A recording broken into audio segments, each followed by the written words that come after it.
Hey guys, I'm here at Right Drive. Today I'm going to be showing you the two differences between a stock R32 and a modified R32. So let's get into it right away.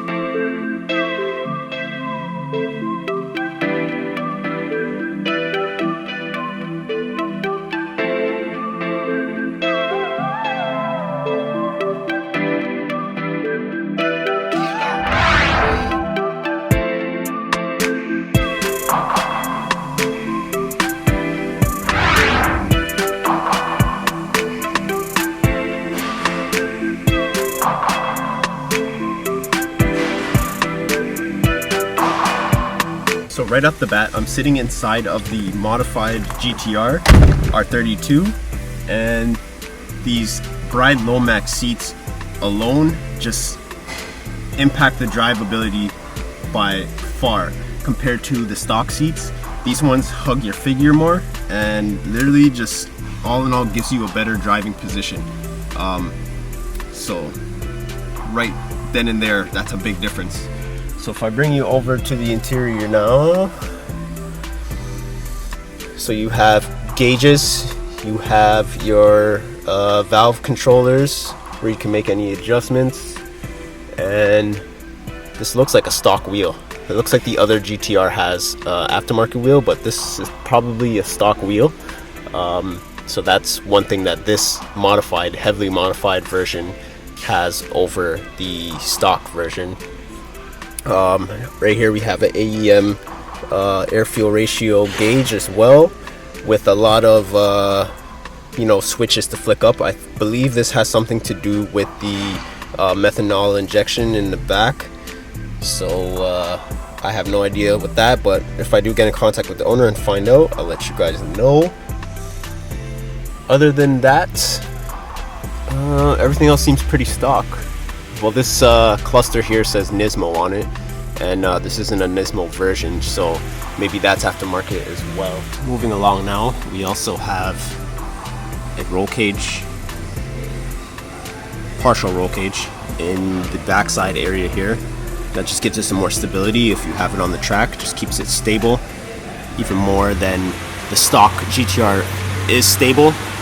So moving back to the exterior, you'll see that this one has a carbon fiber hood compared to the stock hood here. Gives it a more aggressive-ish feel. Also shaves off a little bit of pounds. So first I just want to show you guys what a stock engine bay of a GTR R32 looks like.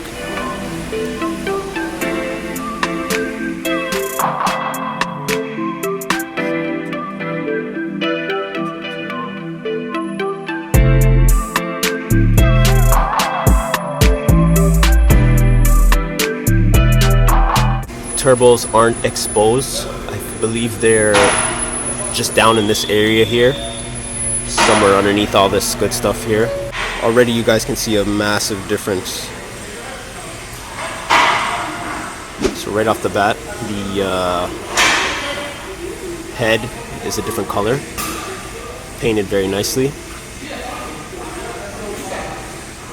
Different coil packs. Well, the coil packs are exposed now, so, but what you probably are noticing is this big turbo here.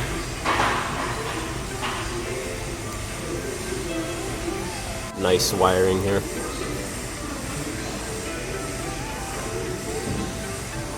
So yeah, you guys see how different a modified version looks compared to the stock. Different rad, bigger turbo, painted, fuel, gauges, all that good stuff there. So might I add, both GTRs are for sale. You have a clean stock body GTR, and you have a crazily set up R32 straight for the track, pushing about 550 horsepower compared to your stock 270-ish. Alrighty, so right now I'm sitting in the more stockish, the stock GTR, and right off the bat you can see that this is definitely an aftermarket wheel. So the other one had a stock wheel and this one is an aftermarket wheel, which is pretty ironic, but whatever. So right off the bat, you can see that the cluster is not the same as the other one. So I was right. The other one was a Nismo cluster, and this one is definitely not. It's more stockish. So which one would I rather drive? To be honest, I'd rather drive this more stock one.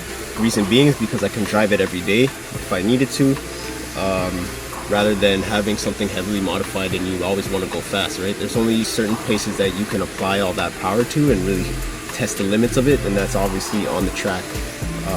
550 horsepower is a lot of horsepower to have on the street, especially one that's set up like this with the methanol injection and other stuff that's applied to it.